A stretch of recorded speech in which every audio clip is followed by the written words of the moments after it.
너의 취향을 저격해주마. 취향 맞춤 기업 정보 톡. 취향 저격 이 회사는 어때? 안녕하세요. 안녕하세요. 네, 오늘도 저희와 함께 해주실 분들 소개할게요. 취업 컨설턴트 홍기찬 쌤, 취향 저격수 양상국형, 캠퍼스 특파원 강산 학생 나왔고요. 빅데이터 전문가 전민기 팀장 나왔습니다. 어서 오세요. 반갑습니다. 안녕하세요. 자, 우리 산이 학생 오늘 잘 지냈나요? 잘 지내고 있어요. 요즘 잘 지내고 있었어요? 이제 취업 준비라 네. 너무 힘듭니다. 어디 지원했다는 소식을 들었는데. 지원만 한 거지 지원만 제가 한 아직 거지. 붙은 건 아닌데 진짜요? 여러 군데 이제 다양한 직무로 한번 지원해보고 있습니다. 그렇군요. 좋은 결과 옷이 있었어요. 너무 어둡다. 제 마음가짐도 너무 어두워요. 얼마나 밝냐, 웅쌤. 봐봐라, 오늘 노란색. 밝네요, 진짜 두 분 다. 나는 부천이어 할 뻔했다. 택시 기사인 줄 알고. 어쨌든 이렇게 옷을 좀 밝게 입으시면 좋아요. 밝게 입고 다녀야겠습니다. 예, 힘내시길 알겠습니다. 바래요. 힘내길 바래요. 알겠습니다. 일단 먼저 오늘 알아볼 기업이 어디인지 화면으로 보시죠.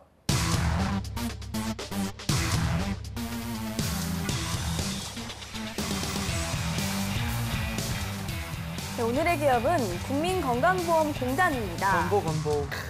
네, 1963년 의료보험법이 제정되고 난 후 1977년부터 500인 이상의 사업자를 대상으로 의료보험법이 적용되었습니다.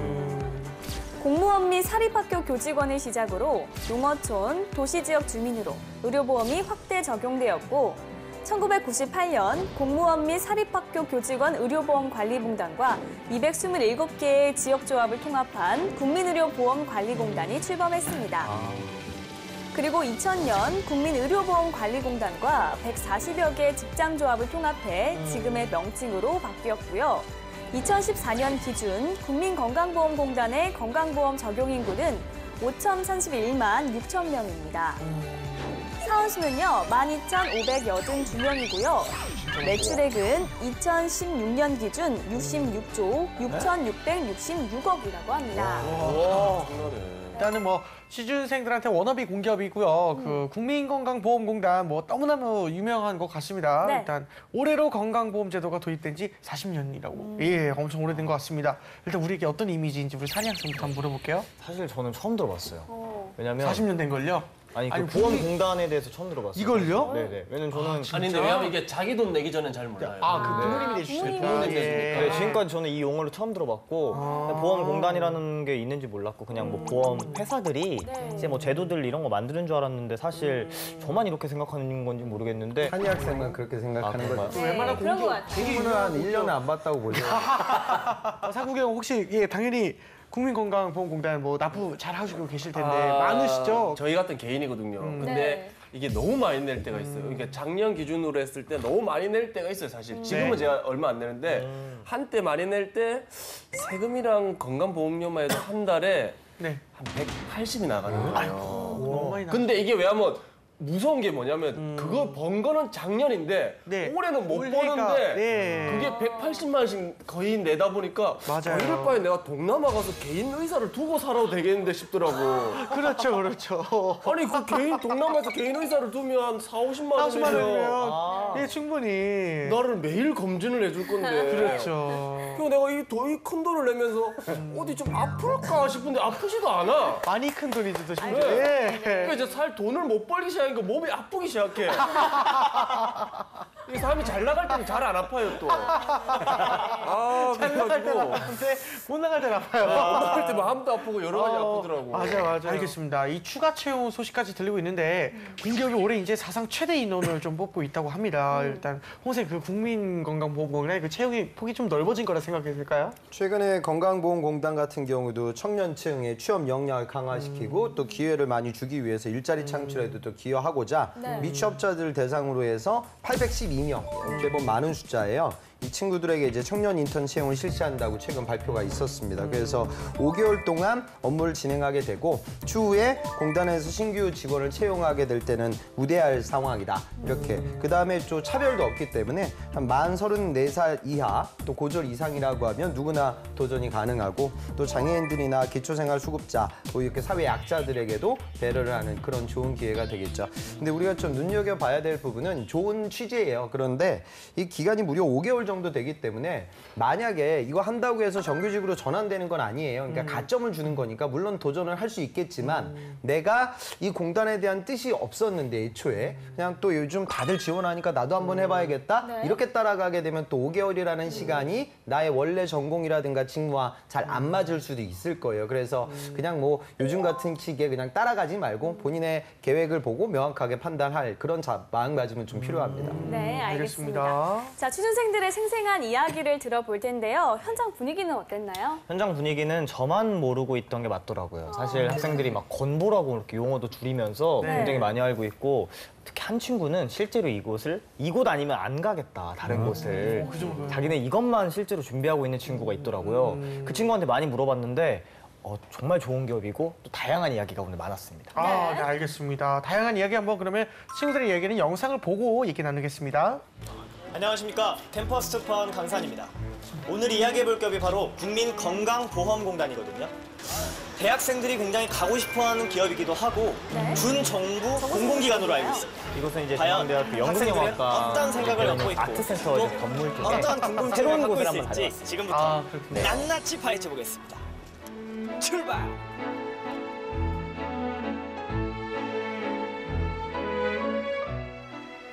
길 가다가 잘생기신 학우분을 만나서 제가 인터뷰를 한번 요청해 보겠습니다. 오늘 이야기해볼 기업이 국민건강보험공단입니다.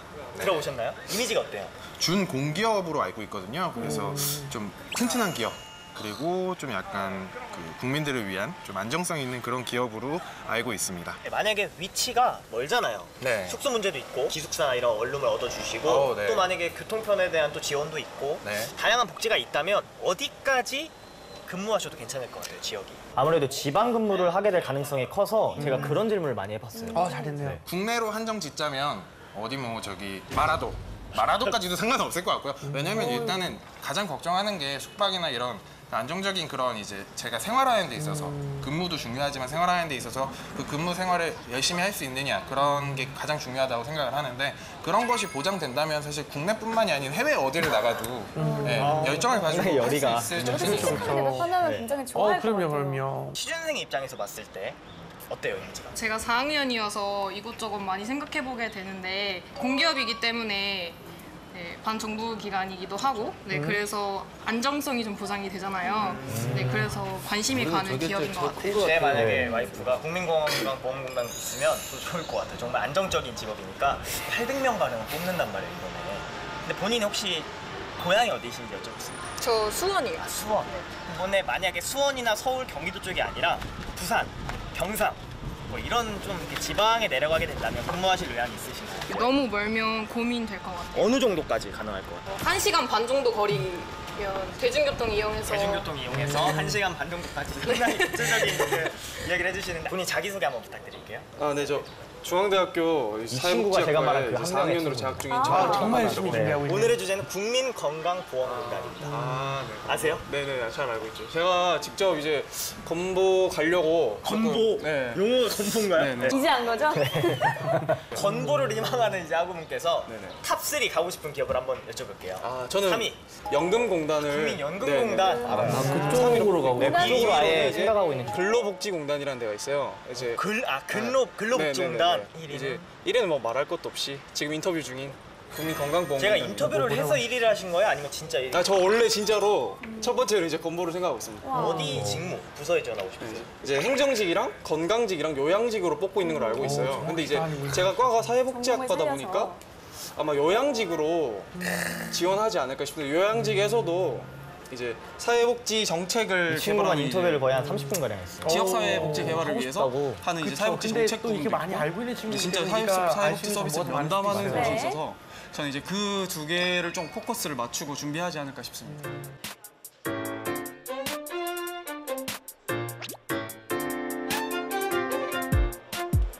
이야기해볼 기업이 사실 오늘 국민건강보험공단에 관련된 이야기. 이미지가 어떠세요? 조금 좋은 이미지인 것 같아요. 저희 이제 국민들의 그러한 의료 쪽 그런 걸 지원해준다고 생각하니까 본인이 만약에 이런 공단에 취업하시게 된다 가정하면 어떠한 그런 역할로서 또 일을 한번 해보고 싶으세요? 사람을 만나서 그런 거를 설명을 해주고 조금 더 좋은 쪽으로 지원을 받을 수 있게 해주는 그런 쪽으로 고객과의 이런 네. 대화 같은 게 자신 있으신 거예요? 네, 고객 상담, 고객 상담. 네. 인터뷰에서 다양한 내용들이 나왔는데요. 우선은 이쪽도 좀 전공에 관련이 없나 봐요. 다양한 전공에서 지원을 할 수 있는 것 같아 보이는데. 그리고 아까 그 얘기 나온 것 중에 그 요양 그리고 사회 뭐 이 세 가지 있지 않았습니까 그거? 그런 거 정확히 알고 있는 친구가 보니까 본인이 뭘 할지 완전히 알고 있네요. 공단을 진짜 가고 싶어하는 친구인 것 같아요. 그 친구를. 그 친구를 제가 인터뷰 끝나고서 한번 여쭤봤어요. 네, 사실 얼마나. 정말 이과를 가고 싶냐 했더니 자기는 1학년 입학할 때부터 이 공단을 생각하고 있었다. 멋있다. 그래서 어떤 거를 준비하냐고 했더니 조금이라도 가산점 될 수 있는 건 다 준비했더라고요. 예를 들어 컴퓨터. 그 공단이라고 하면 컴퓨터가 조금 많이 도움될 수 하죠, 네. 있으니까 컴퓨터 영어 성적도 일찍이 만들어놨고 자기소개서 작성도 한 2학년 때 정도부터 일찍 준비했고 그런 친구를 보면서 좀 반성이 되더라고요. 네. 저희가 또 한간의 소문을 확인해 봐야겠죠. 상국이 형. 네, 우리 또 한간의 소문 한번 알아보도록 하겠습니다. 우리 국민건강보험공단, 우리 한간의 소문 뭘까요? 네. 민원 스트레스가 심하다고 카더라. 이게 이런 직업들이 스트레스가 되게 심하거든요. 어쩔 수 없을 것 같아. 다 항의 전화니까. 그렇죠. 좋은 전화 안 오거든요. 내 보험료 왜 이렇게 작게 내요 안 하거든요. 맞아요. 왜 이래 많이 내요 하지 다들. 고마워요 적게 해줘서 이런 전화 안 했었어 말이죠. 네. 힘든 직업이에요 이런데. 맞아요 사실은. 어떻습니까 선생님? 우리나라는 이 의료보험 제도에 준 조세적인 성격을 넣어놔서 그런 부분들보다는 네가 소득이 많으면 소득이 많은 그 부분에 의거하여 보험료가 올라가는 거예요.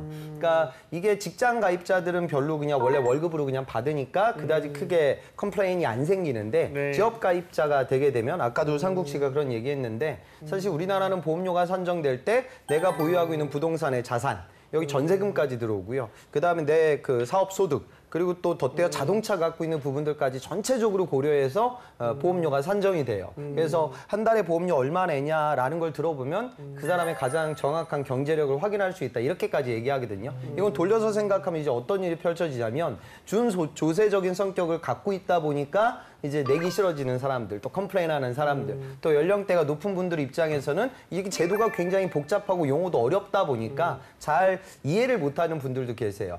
그런 부분들과 현장에서 편안하게 소통할 수 있는 역량이 필요하죠. 그러니까 어찌 보면 영업사원은 아니지만 영업사원들처럼 친절한 서비스 마인드를 갖고 이 가입자가 편안하게 보험료를 납부할 수 있는 그런 여건이 조성돼야 돼요. 그러니까 공공기관도 서비스 마인드가 굉장히 중요하거든요. 그런 측면에서 이해를 하시면 될 것 같습니다. 알겠습니다. 힘든 직업입니다 여기. 그렇죠. 여기 힘든 직업 여기 연봉은 또 어느 정도 됩니까? 연봉이 뭐 그렇게 생각보다 높지 않다고 느끼실 거예요. 초봉이 이제 2,599만 원 정도니까 뭐 9급 공무원 정도 수준이 아닐까 싶습니다. 실제로 준공기업이라 약간. 예. 대리가 한 3천만 원. 그래도 과장은 돼야 어느 정도 연봉을 받을 수가 있는데 5,275만 원이고요. 차장 이상급 되면 이제 7,175만 원. 그러니까 대리 이상 제가 볼 때는 한 10년 정도는 꾸준히 다녀야 그 이후에 어느 정도 연봉적인 부분은 좀 만족이 되지 않을까. 복지 카드 같은 게 있어가지고 여러 가지 좀 활용하는 게 있는데 이것도 매년 한 100만 원에서 연차가 쌓일수록 올라가기 때문에 뭐 그런 부분들로 부족한 연봉을 좀 채울 수 있지 않을까 그렇게 생각을 해봅니다. 알겠습니다. 선생님 이제 그러면 보통 어느 정도의 취업 스펙이면은 가능할까요? 지금 이 뽑고 있는 체험형 인턴에 취업했던 제 예전 여학생인데 체험형 인턴이긴 하죠. 나이는 한 26 정도. 그리고 이제 서울에 있는 여대 출신이고 전공은 이제 중어 중문이니까 건보하고 정확하게 연결되진 않아요. 그리고 학점은 한 3점 후반, 그리고 토익은 이제 900이 조금 넘는 수준으로 취업이 됐고요. 그다음에 전산직. 예? 남자친구는 있어요? 그런 건 이제 적으면 큰일 나요. 그건 이제 HS가 적용되고 있기 때문에. 개인적으로 모르는 개인적으로? 나중에 뭐 알아봐 드릴게요. 알아봤을 때. 그다음에 남학생이고 이 친구는 서류만 합격했던 전산직이었는데 이 전산직 기술직으로 들어가게 되면 취업이 좀 쉽진 않아요. 그래서 학점이 한 3점 후반 그리고 토익 점수는 별로 중요치 않습니다. 600대 점수를 가지고 서류도 이제 뚫었거든요. 그러니까 NCS가 적용되고 있기 때문에 과거에는 이런 공기업 채용이라고 하면 무조건 뭐 4.0을 넘겨야 되고 토익은 900을 넘겨야 되고 자격증을 몇 개를 따야 되고 뭐 이런 부분이 있었는데 정부에서 진행되는 NCS가 확대 적용되면서 그런 스펙보다는 직무적인 역량을 많이 보는 그런 채용 프로세스 변화가 생기고 있습니다. 네, 알겠습니다. 네. 자, 계속해서 핫한 키워드를 통해서 기업을 저격해보는 시간 갖겠습니다. 상국이요. 네, 우리 또 핫한 키워드로서 해보도록 하겠습니다. 꾸기의 해시태그. 해시태그입니다. 자, 첫 번째 해시태그 보도록 하겠습니다. 샵 질병 예측 샵 빅데이터입니다. 여기도 자, 빅데이터다. 공단은 5천만 명의 우리 국민의 건강 정보 빅데이터를 분석해가지고 네. 맞춤형 건강 서비스를 제공하고 있다고 합니다. 예. 특히 지역별, 사업장별 질병 발생 예측을 하고 알리는 국민 건강 알람 서비스를 특화된 서비스를 운영하고 있다고 합니다. 네. 그렇군요. 일단 일제는 이 질병을 예측하고 관리하는 그런 시대인데 좀 이런 거에 대해서 자세히 한번 알아볼게요. 사실은 이제 의료 분야가 빅데이터라는 단어가 생기기 전부터 빅데이터를 가장 많이 활용한 그런 그래야 분야라고 되죠. 볼 수밖에 없어요. 왜냐하면 그 사람들의 경험으로 인해서 이런 증상을 보였을 때는 이런 병일 것이다라고 예측을 하는 건데 사실은 그렇기 때문에 앞으로는 빅데이터도 중요하지만 좀 더 세세한 정보들이 중요합니다. 왜냐하면 예외적인 상황이 많이 발생을 해요. 그래서 앞으로는 이 공단이 보유하고 있는 여러 가지 진료 정보, 뭐 기상, 기후 그리고 SNS 같은 경우도 많이 활용합니다. 미국에서는 실제로도 이 땅이 넓기 때문에 뭐 동부 지역에서 SNS에 뭐 예를 들어서 감기약이라든지 기침 이런 단어가 많이 검색이 되면 아, 이건 지금 독감이 유행을 하고 있구나를 예측을 해서 뭐 주의를 하는 그런 시스템도 지금 하고 있거든요. 그래서 제가 말씀드린 대로 예측 정보를 제공하는 게 앞으로 좀 핵심 포인트가 될 것 같아요. 그래서 빅데이터라든지 AI 분야가 이 상당히 큰 역할을 할 것으로 보이고요. 지금 빅데이터 시스템하고 AI 지능형 질환 예측 시스템을 결합하는 방식으로 지금 사업비를 한 10억 원 정도 이제 투입을 한다고 합니다. 근데 우리나라 같은 경우는 아직까지는 이런 빅데이터를 활용한 예측 정보가 좀 미미한 상태이기 때문에 이쪽에 좀 더 많은 돈을 들여서 앞으로 의료비를 좀 더 절감시킬 수 있지 않을까 그렇게 예상을 해봅니다. 알겠습니다. 자, 다음 해시태그 보겠습니다. 네, 다음 해시태그 보도록 하겠습니다. 네. 샵 고령화 시대 샵 3조 원입니다. 예. 고령화 시대가 되면서 이제 국민건강보험에 빨간불이 들어오고 있다고 합니다. 2019년 적자로 돌아서며 2020년에는 적자 규모가 3조 원에 달한다고 합니다. 3조 원이면 어마어마한 예. 네, 이 저출산 고령화 문제가 점점 현실이 되어가고 있는데요. 한번 자세히 알아볼게요. 예, 아무래도 이제 고령화가 된다라는 것은 보험료를 낼 수 있는 사람의 수가 줄어든다라는 거고 또 나이가 많으신 분들이 많다는 건 아무래도 질병에 걸릴 확률이 높기 때문에 이분들이 또 보험료로 또 돈을 많이 타내 간다라는 거거든요. 그래서 이런 부분에 있어서 지금 적자로 돌아섰는데 앞으로는 더 심해질 것으로 보입니다. 그래서 장기 전망은 뭐 잿빛이다 이렇게 말하는 분들도 있고요. 그리고 또 앞으로 4대 중증 질환이라든지 뭐 암이라든지 이런 거 보장을 강화한다라고 지금 국가에서 발표를 했기 때문에 보험료가 들어갈 수 있는 그 상황이 더 많아진다라는 거죠. 근데 인구까지 이렇게 되는 건 정말 심각한 상황인 것 같고요. 인구 통계를 봤더니 15세 미만 인구가 지금 680만 명, 그리고 65세 이상 인구가 713만 명. 65세 인구가 더 이 15세 이하 인구를 추월했다라는 거거든요. 그렇기 때문에 아까 말씀해 주신 대로 3조 원 적자라고 했는데 이 적자 폭은 굉장히 커질 것 같고요. 뭐 연금도 마찬가지겠지만 이 재원을 어떻게 마련을 할 것이냐에 대해서는 결국 보험료가 올라갈 수밖에 없는 겁니다. 다른 상황이 발생이 안 되기 때문에. 그래서 우리가 이제 내야 하는 보험료 지금도 부담스럽겠지만 앞으로는 뭐 국고 지원도 또 끊긴다고 하니까 그렇게 되는 상황이면 19.8%가 인상이 된대요. 그러니까 앞으로 계속 올라가는 상황을 어떻게 과연 국민건강보험공단이 막을 것이냐 그리고 또 어떤 새로운 사업을 통해서 이런 자금을 마련할 것이냐가 앞으로 큰 숙제로 남지 않을까 생각이 됩니다. 알겠습니다. 지금부터는 학생들의 궁금증을 들어보도록 하겠습니다. 4학년에 재학 중이긴 하지만 좀 나이가 많은 편입니다. 학생들의 졸업이 늦어지고 기업에서는 좀 약간 젊은 층을 뽑으려는 추세라고 알고 있는데요. 회사마다 다르겠지만 실제로 기업에서 평균적으로 나이 제한, 커트라인이 어떻게 될지. 이게 4학년 취준생들이 굉장히 또 공감할 만한 내용인데 나이가 굉장히 또 중요하잖아요, 신입사원에게. 여자와 남자들이 신입으로 들어갈 때 어느 정도의 나이가 좀 적정하고 또 기업은 어떻게 생각하는지 좀 듣고 싶어요. 나이라는 건 되게 상대적인 거죠. 그러니까 이 직군에 도전하는 친구들의 평균 나이가 한 27 정도 되는데 내가 32이다. 네. 그럼 당연히 이제 내가 튈 거예요. 그럼 면접관 입장에서는 얘는 다른 애들보다 5년이나 더 살았는데 그럼 5년의 그 삶에 대한 강점이 있을 것이냐? 아니면은 이 친구를 뽑을 거고 그 5년의 삶의 강점이 보이지 않으면 괜히 들어오면 조직이 조금 꼬일 수가 있으니까 어린 친구를 뽑는 게 더 부담이 좀 덜 하겠죠. 그러니까 그런 관점이에요. 그러니까 32이라고 해서 안 뽑는다 그게 아니라 32이 되면 약점이라기보다는 다른 관점에서 나를 저분들이 지켜볼 텐데 그 관점에 대한 답변이라든가 내 삶의 히스토리와 이력이 있어야 된다. 이 부분이 중요한 그 시사점이 될 겁니다. 사실 제가 그런 경험이 있습니다. 공무원, 한때 공무원이었죠. 제가 31살에 네. 한 회사에 입사를 했었는데 뭐 그때 당시에 그렇게 빠른 나이는 아니었어요. 늦은 나이였어요. 예. 다른 회사를 다니다 옮겼기 때문에. 그렇지만 아까 홍 쌤이 말씀해 주신 대로 제가 그 나이를 먹은 만큼 또 그 발휘할 수 있는 역량들을 보여준다라든지 인터뷰를 할 때 제가 그동안 경험했던 것들을 좀 풀어놓으니까 오히려 합격하는 데 좀 도움이 되지 않았나. 그렇기 때문에 사실 나이가 당연히 어려야 좋겠지만 많다고 해서 그 뭐 좌절할 필요는 없지 않을까. 그리고 이미 먹은 나이를 되돌릴 수는 없잖아요. 그렇죠. 그 나이에 맞게 내가 준비할 수 있는 것들을 조금 더 차곡차곡 준비한다라고 하면 뭐 이왕 먹은 나이 좀 더 멋있게 발현할 수 있지 않을까 생각을 해봅니다. 알겠습니다. 자, 또 다른 질문도 한번 들어볼까요? 이제 선배들 말을 듣는 거랑 이제 진짜 인사 지원팀에서 일하시는 분들한테 좀 듣는 거랑 다를 것 같아요. 그래서 이제 어떤 거를 좀 포커스를 맞추고 제대로 준비를 한다면 이제 합격 확률이 뭐 껑충 뛸 수 있는지 이 부분에 대해서 굉장히 궁금함을 가지고 있습니다. 제가 굉장히 요새 좀 이제 생각하고 있는 고민 중에 하나인데 이제 자기소개서나 어떤 거를 면접 같은 걸 준비하면 채용 사이트에 나와 있는 내용이랑 선배들의 이야기가 가끔 다를 때가 있어요. 예를 들어 이제 선배들은 야 무조건 도전 정신의 인재상으로 가지 마라. 그러면 다 떨어지더라. 아하. 무조건 소통하는 쪽으로 가라.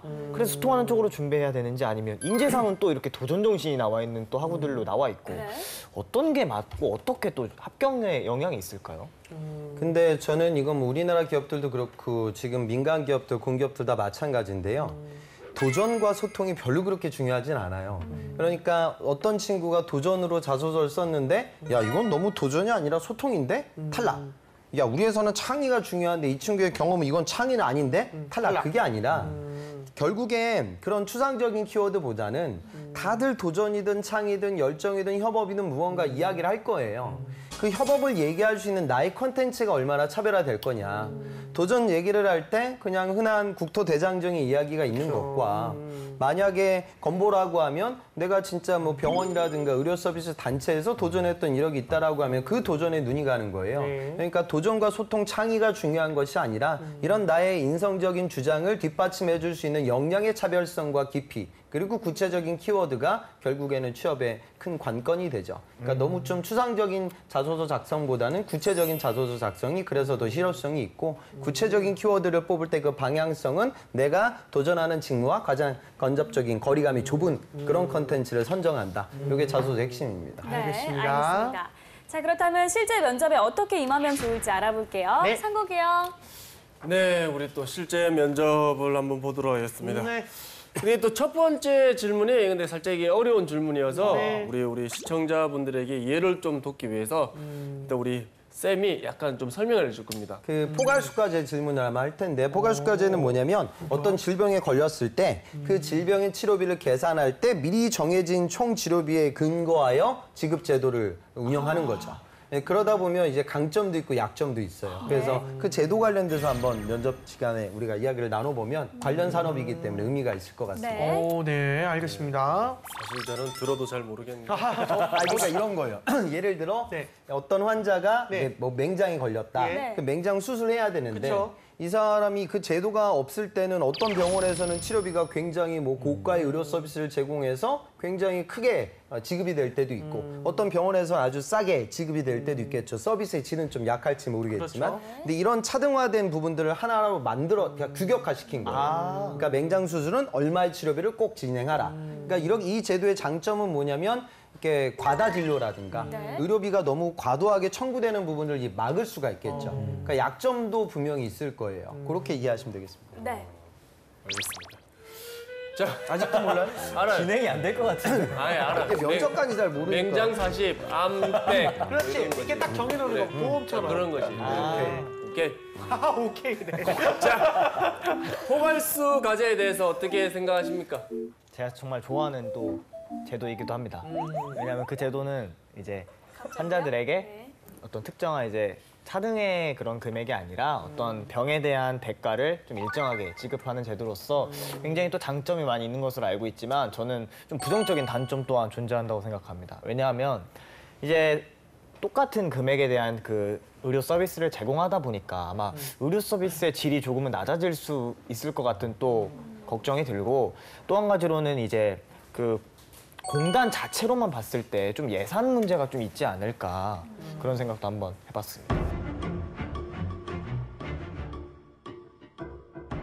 홍쌤이 하는 방법을 많이 따라했어요.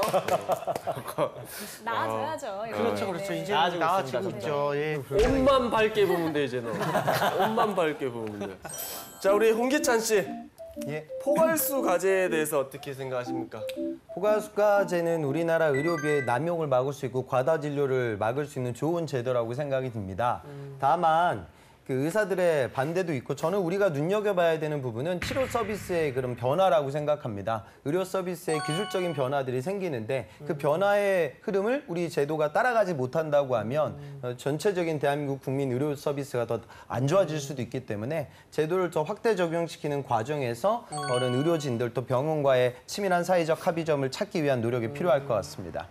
근데 지금 이렇게 들으니까 약간 네. 맞네요. 그렇죠. 왜냐면 이게 반대로 생각했을 때 문제점이 있는 거죠. 그러니까 예를 들어 의사 얘기를 하니까 예. 저는 그 생각이 나더라고요. 농사를 지었는데 나는 예를 들어서 같은 사과 농사를 하는데 네네. 사과에 엄청 좋은 거를 쓰고 좋은 걸 해서 나는 6만 원에 팔고 싶은데 쟤는 그냥 나무만 심었는데 똑같이 3만 원을 받아. 그렇죠. 그러면 억울한 거죠. 의사 입장에서는. 예. 실제로 근데 이게 맞는 말이에요. 실제로 의협에서 이런 주장들을 많이 하죠. 농사로 하니까 알겠어. 누가 양질의 서비스를 제공할 거냐. 그다음에 환자들도 아니 나는 정말 돈을 더 내고서라도 좋은 의료 서비스를 받고 싶은데 왜 이렇게만 처리가 되냐. 그러니까 이게 사실 정답도 사실 없어요. 그리고 지금 7개 질병에 지금 제도가 조금씩 이제 확대 적용이 될 거예요. 그래서 그 제도가 자리매김하는 그 과정을 건보도 그렇고 뭐 의협 측도 그렇고 우리 사회 모두가 좀 지켜봐야 되는 그런 상황입니다. 아주 좋은 비유를 상국형이 들어주신 것 같아요. 농사로 하니까 쉽죠. 농민의 아들. 역시 농민의 아들. 역시 농민의 아들. 자, 지금까지 국민건강보험공단에 대해서 알아봤는데요. 산희 학생 보다 더 많이 이해하는 시간이 좀 됐나요? 제가 정말 아무것도 몰랐던 기업인데 오늘 이야기를 하면서 정말 많이 알게 됐고 이런 생각이 들더라고요. 아까 한 친구를 보니까 이 친구는 사회복지학과로 처음에 입학을 해서 취업이 안 된다고 하는 좀 선배들의 말을 들었을 거예요. 근데 정말 열심히 준비하고 남들보다 좀 깊이가 많이 쌓인 것 같아요. 그에 반해 저는 전자전기공학과라는 좀 취업이 잘 된다라는 과를 가서 좀 거만했던 것 같아요, 요새.